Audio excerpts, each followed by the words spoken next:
오늘 우리에게 주신 하나님의 말씀은 구약 성경 호세아서 11장입니다. 호세아서 11장 1절에서 8절의 말씀입니다. 구약 성경 1266쪽에 있습니다.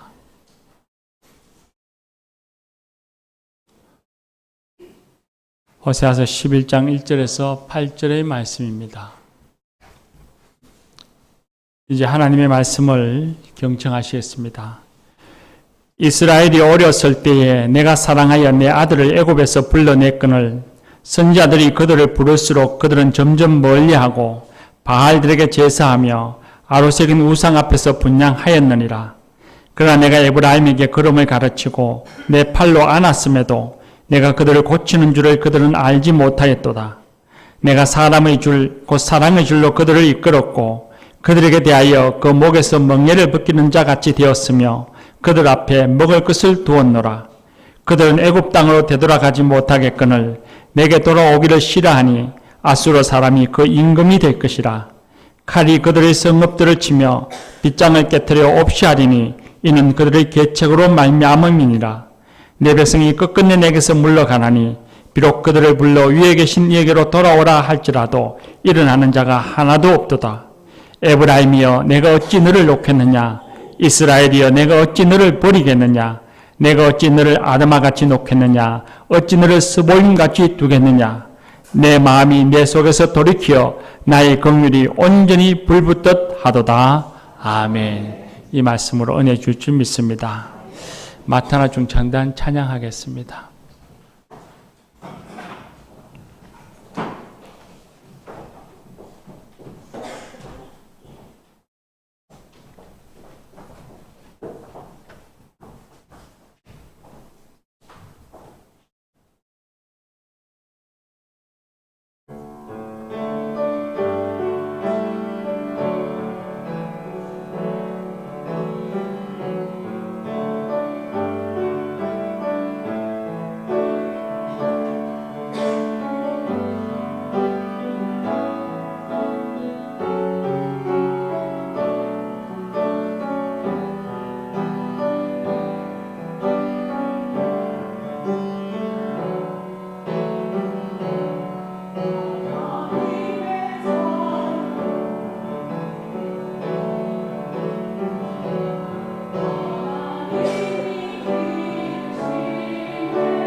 귀한 찬양 감사합니다. 하나님이 우리와 동행하시는 줄 믿습니다. 할렐루야.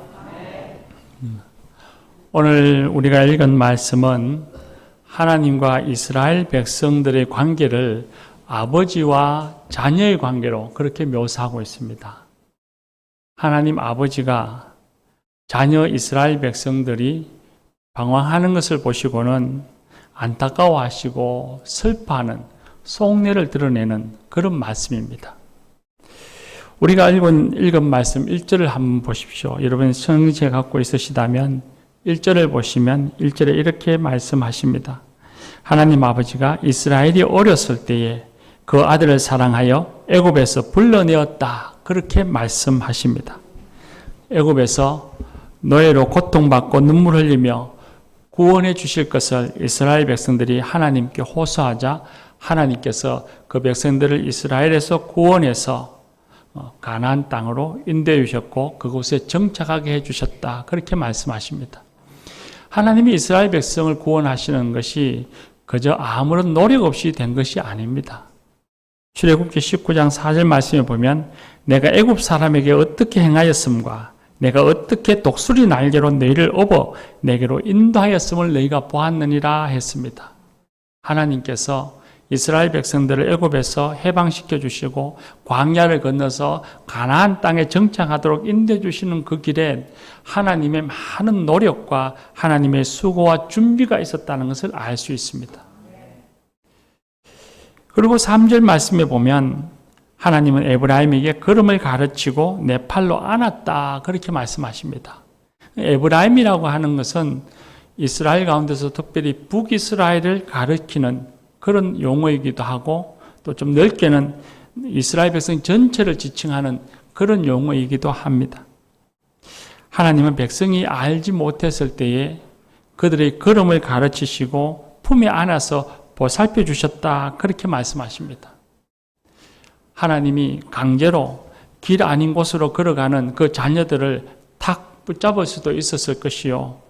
또한 그들이 넘어질 때마다 그 넘어지지 않고 아예 걸음마 자체를 걷지 않고 가도록 품에 안고 그렇게 다니실 수도 있었을 텐데 그렇게 하면 그 자녀가 영원히 걸음마를 배우지 못하고 스스로 길을 찾을 수 없을 것 같아서 아린 마음을 안고 걸음마를 가르치고 넘어져 올 때마다 일으켜 세우고 위로하고 격려하면서 그렇게 이스라엘 백성들을 사랑으로 보살펴 주셨습니다. 4절 말씀에 보면 이렇게 말씀하시죠. 내가 사람의 줄, 그 사랑의 줄로 그들을 이끌었고 그 목에서 멍에를 벗겼고 그들에게 먹을 것을 주었다 말씀하십니다. 복종을 강요하기 위해서 만들어진 멍에를 벗겨시고 보이지 않는 사랑의 줄로 백성들을 이끌어 주셨다 말씀하십니다. 강제로 강압으로가 아니라 백성들이 자유롭게 자유로운 의지를 가지고 하나님 안에서 먹고 마시며 하나님 은혜 아래서 살아가기를 바라셨던 것입니다. 하나님과 백성들 사이에는 오직 사랑의 줄만이 있었습니다. 그런데 문제가 생겼습니다. 북이스라엘이 장성하여져서 나라를 세우고 정치적으로 안정을 이루어가면서 교만이 얼굴을 드러내고 여호와를 경외하지 않는 하나님을 섬기지 않는 아주 고약한 자녀가 되었습니다. 하나님을 섬긴다고 말은 하면서도 신당에는 송아지 우상을 만들어 두었습니다. 나중엔 하나님의 이름도 거론하지 않고 가나안 사람들이 섬기는 바알과 아세라라고 하는 신들을 섬기고 그 앞에 절을 하고 제사를 드렸습니다. 하나님 아버지는 그런 어리석은 길을 가는 이스라엘 백성들, 자녀들을 보시면서 마치 정숙하지 못한 여인 같다면서 눈물 흘렸습니다. 하나님의 말씀을 순종하지 않고 제 욕심 따라 우상을 섬기고 악을 행하는 그 자녀된 이스라엘 백성들을 보시고 얼마나 답답하시고 마음이 아프셨던지 하나님께서는 그들에게 오래 묵은 땅을 기경하라 하셨습니다. 자녀들아, 마음밭을 갈아엎고 새롭게 시작하자. 회개하고 믿음의 삶을 새롭게 시작해보자. 그렇게 호소했습니다. 그런데 이스라엘 백성들은 그 하나님의 호소를 귀담아 듣지 않았습니다. 하나님께서는 사랑의 외침을 외면하고 제 갈 길로 가는 자녀 이스라엘 백성들의 완악함을 보시고 마침내는 회초리를 들었습니다. 회초리를 들어 그들에게 때리시며 돌아오라고 하셨지만 누구 한 사람 일어나서 하나님의 품으로, 사랑의 품으로 돌아오는 사람이 없었습니다. 그때 사람들은 생각하기를 이제는 하나님과 우리 사이는 끝이 났다. 하나님과 사람 사이는 이제는 파국이다. 그렇게 생각했습니다. 그런데 하나님은 그럴 수가 없었습니다.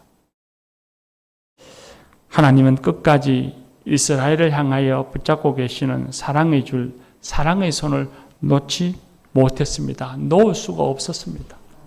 그래서 오늘 우리가 읽은 8절 말씀에 보면 그렇게 말씀합니다. 에브라임이여, 내가 어찌 너를 놓겠느냐? 내가 어찌 너를 버리겠느냐? 내 마음이 내 속에서 돌이켜 나의 긍휼이 온전히 불붙듯 하도다. 그렇게 말씀합니다. 하나님의 마음속에 이스라엘 백성을 향한 긍휼이 불붙듯이 일어나서 붙잡고 있는 그 사랑의 손을 놓을 수가 없다는 겁니다. 버릴 수가 없다고 말씀하십니다. 아무리 백성이 부정하고 불의하더라도 회초리를 들어 그들의 잘못을 꼬집는다 할지라도 손에 잡고 있는 사랑의 줄을 놓을 수 없다고 말씀하십니다.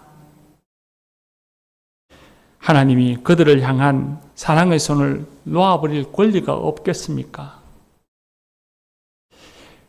하나님께서 그들을 모른다 외면할 그런 권리가 없겠습니까? 이스라엘 백성들, 그 자녀된 이들을 영원히 이 땅에서 제거해버리고 고개 돌려 외면할 버릴 그런 능력이 없었겠습니까? 오직 하나님께서는 그 심령 속에 사랑의 마음, 긍휼의 마음이 불붙듯이 일어나서 백성들을 붙잡고 있는 사랑의 줄, 사랑의 손을 놓을 수가 없었던 것입니다. 죄의 길로 걸어가는 이스라엘 백성들, 자녀들을 생명의 길, 의의 길로 인도하기 위해서 그 손을 놓을 수가 없었던 것입니다. 그래서 주님 하나님 말씀하십니다. 내 사랑을 보라. 내 이 마음을 헤아려 달라고, 내 사랑을 받아달라고 호소하신 것입니다. 교우 여러분, 이 같은 하나님의 사랑은 이스라엘 백성들에게만 베푸신 사랑이 아닙니다. 하나님이 가지신 이 긍휼의 마음은 이스라엘 백성들에게만 향하신 마음이 아닙니다. 오늘 저와 여러분, 우리 모두에게 향하시는 하나님의 사랑의 마음이요, 긍휼의 마음입니다. 그래서 하나님의 놓을 수 없는 사랑의 손이 우리에게 있었기에 오늘 저와 여러분, 우리가 여기 있다고 믿습니다. 하나님의 사랑의 손길이 있었기에 연약하고 부족하고 심지어 어리석기까지 한 저와 여러분, 우리가 하나님의 생명을 가진 하나님의 자녀가 되었고 생명의 길로, 의의 길로, 사랑의 길로 걸어가는 하나님의 사람이 될 수 있었다고 믿습니다.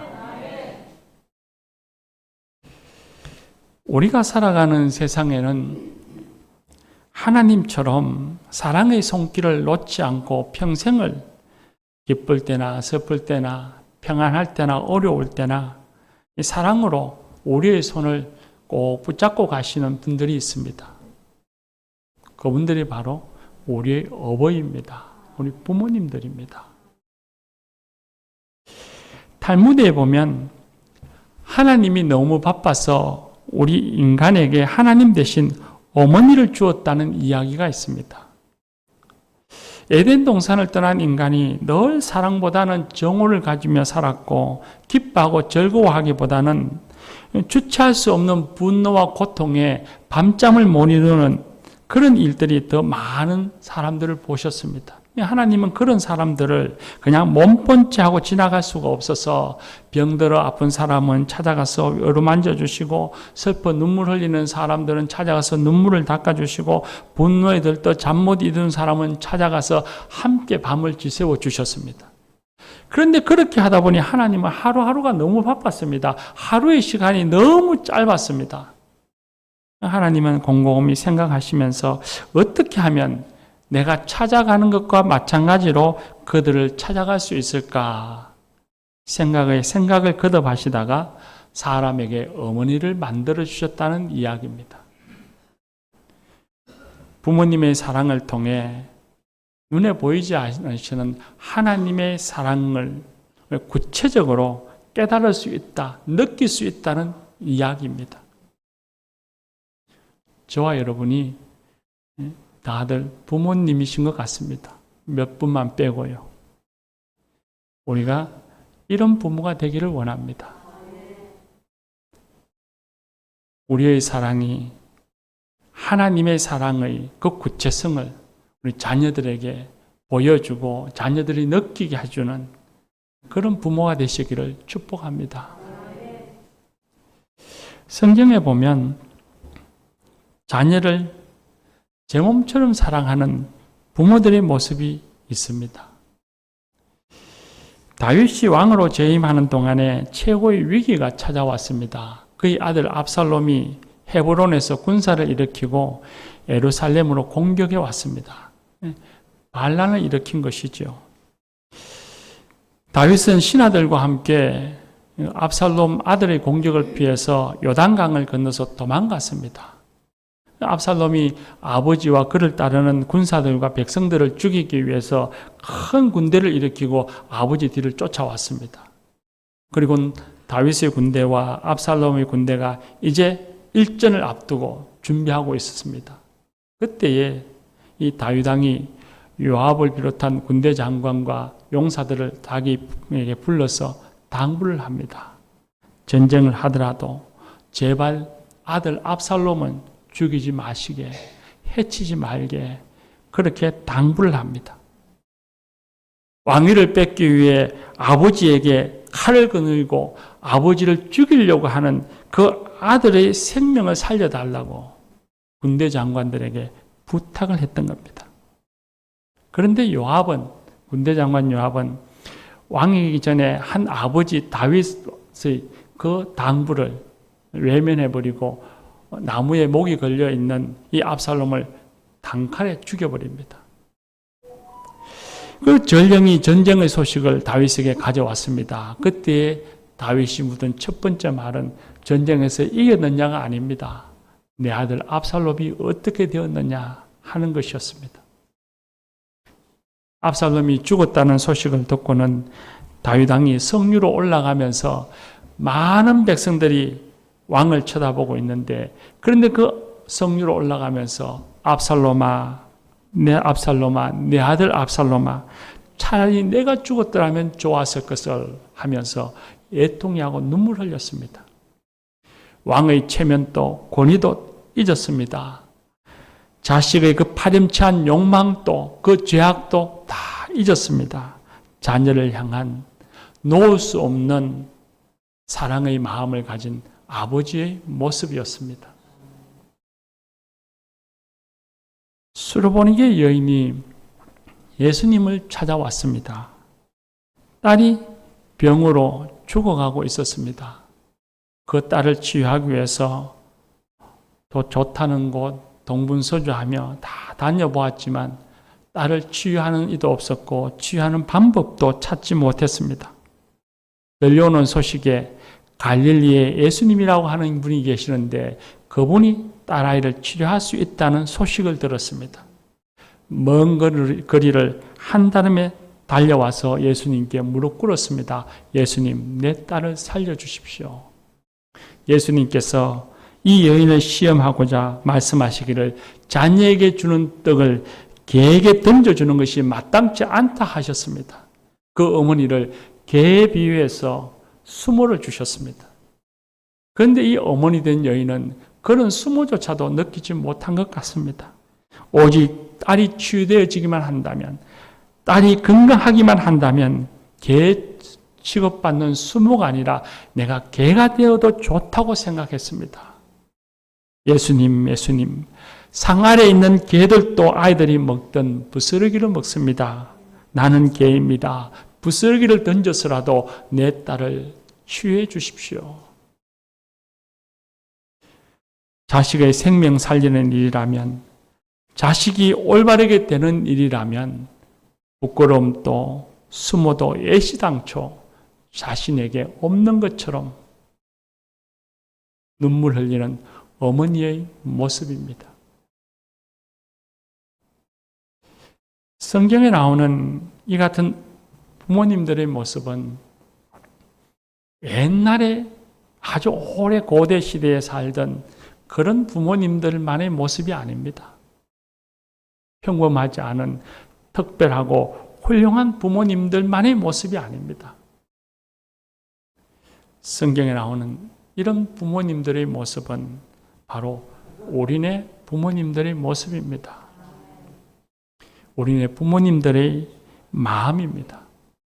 우리에게 육신을 주시고 우리가 바른 길 걸어가도록 참된 삶을 살아가도록 밤을 새워 기도하시고 목 놓아 우시는 부모님, 자식 위하는 길이라면 부끄러움도 개치 아니하시고 목숨도 바치기를 마다하지 아니하시는 부모님의 사랑의 마음, 우리네 부모님의 모습입니다. 교우 여러분, 하나님의 사랑을 닮은 부모님의 사랑을 알고 계십니까? 머리로 아는 것 아니고 가슴으로, 몸으로 느끼고 알고 계십니까? 부모님의 사랑을 생각하면서 눈물 흘려 보신 적이 언제였습니까? 부모님께 사랑합니다, 고맙습니다 표현해 본 적은 언제였습니까? 하나님께서는 자녀된 우리들에게 이 세상을 살아가면서 반드시 지켜야만 할 계명 10가지를 우리에게 주셨습니다. 그 중에서 첫 번째에서 네 번째는 하나님과의 관계에서 하나님 사랑에 대한 계명이고, 다섯 번째에서부터 10번째까지의 계명은 우리가 사람과의 관계에서 이웃 사랑에 대한 계명입니다. 그런데 그 이웃 사랑의 계명 중에 첫 번째가 되는 다섯 번째 계명이 바로 부모를 공경하라는 명령입니다. 권면이 아니고 명령입니다. 그래서 계명인 것이죠. 부모를 사랑하는 것은 단순히 인간이 지켜야 할 도리로서만이 아니라 창조주 하나님이시여 세상을 다스리시고 섭리해 가시는 하나님이 우리에게 주시는 명령입니다. 그리고 말씀하시기를 너가 그 땅에서 장수하리라 하셨습니다. 단지 오래 산다는 뜻이 아니라 살아가는 삶의 자리가 풍요롭고 평화로우리라 하나님이 약속하셨습니다. 하나님을 사랑하며 사는 것이 무거운 짐이 아니라 하나님이 주시는 인생의 진정한 행복이라고 하는 것을 우리가 하나님을 사랑하며 살아가다 보면 우리는 느끼게 되지요. 부모님을 사랑하는 것도 마찬가지입니다. 부모님을 사랑하고 공경하며 사는 것이 무거운 짐이 아니라 자식된 우리에게 주시는 하나님의 복입니다. 이미 부모님이 안 계신 성도님들은 부모님들을 사랑하고 싶어도 할 수 없어 안타까운 마음을 갖고 살아간다는 것을 우리는 잊지 말아야 합니다. 예수님께서는 인류를 구원하시기 위해서 십자가에 죽으셨습니다. 근데 그 죽음의 고통 속에서 십자가 아래에서 아들을 바라보시는 어머니 마리아의 애통해하는 모습을 보셨습니다. 예수님께서는 어머니의 그 애통해하는 모습을 보시면서 옆에 있는 사랑하는 제자 요한에게 내 어머니다. 그러면서 어머니 마리아의 안부를 사랑하는 제자에게 부탁했습니다. 예수님이 하신 일은 가볍고 단순한 일이 아닙니다. 크고 놀라운 하나님의 뜻을 이루는, 정말 우주적인 일을 이루는, 우주를 변혁시키는 그런 일을 하시는 바로 그 자리였습니다. 그 크고 놀라운 일을 하시는 예수님께서 십자가 아래에서 눈물 흘리고 있는, 애통해하는 육신의 어머니 마리아, 어찌 보면 너무 작아 보이는 것 같은, 십자가에 달린 계시는 그 모습과는 대조했을 때 너무 작은 것 같아서 그저 외면하고 스쳐 지나가도 누가 탓할 것 같지 않은 바로 그런 일인데도 예수님은 눈물 흘리는 육신의 어머니 마리아를 보시면서 어머니의 안위와 사랑을 잊지 않으셨습니다. 우리가 예수님보다 더 크고 대단한 일을 한다고 하시는 분이 있습니까? 예수님을 바라봐야 합니다. 하나님이 아니 계시면 우리가 아무것도 아닌 것처럼, 부모님이 아니 계시면, 부모님이 없었다면 우리도 없었습니다. 부모의 사랑이 서투기도 하고 부족하기도 해서 우리에게 상처될 때도 있었습니다. 그러나 부모님의 사랑이 있었기에 우리가 있다고 생각합니다. 일남 삼녀의 가정에 둘째로 태어난 집사님이 계셨습니다. 둘째 딸로 태어난 집사님은 늘 집안에서 자신이 마지막이라고 느끼며 살았습니다. 하나 있는 아들은 셋째로 태어났지만 기다리고 있던 귀한 아들이라고 늘 감사하고 부모님이 그 아이만 돌봤습니다. 첫째 언니는 장녀라고, 막내는 너뚱이라고 부모님이 그 아이만 사랑하는 것 같았습니다. 엄마가 심부름을 시켜도 꼭 둘째야 마트 갔다 오너라, 둘째야 빨래 개어 놓아라, 그러면서 집안의 일은 전부 자기 목 같았습니다. 학교에 가져갈 학용품도 큰딸이라고, 아들이라고, 너뚱이 막내라고 좋은 것 새 것을 가져갔지만 이 둘째 딸 집사님은 늘 언니가 쓰던 것을 물려받아야 했습니다. 옷도 그랬습니다. 다들 새 옷을 입을 때에 자신은 언니가 입던 옷을 물려받아 입었습니다. 맛있는 고깃국도 건더기가 있는 국은 떠서 아빠, 아들, 언니, 동생 그렇게 주고 나면 자기 앞에 놓이는 밥그릇에는 고기 없는 그냥 국물만 있는 국그릇이었습니다. 집사님은 집에서 자신이 언제나 마지막이라는 것에 화를 내었고 세월이 흘러가면서 분노가 차곡차곡 쌓였습니다. 철이 들기 시작하면서 엇나가기 시작했습니다.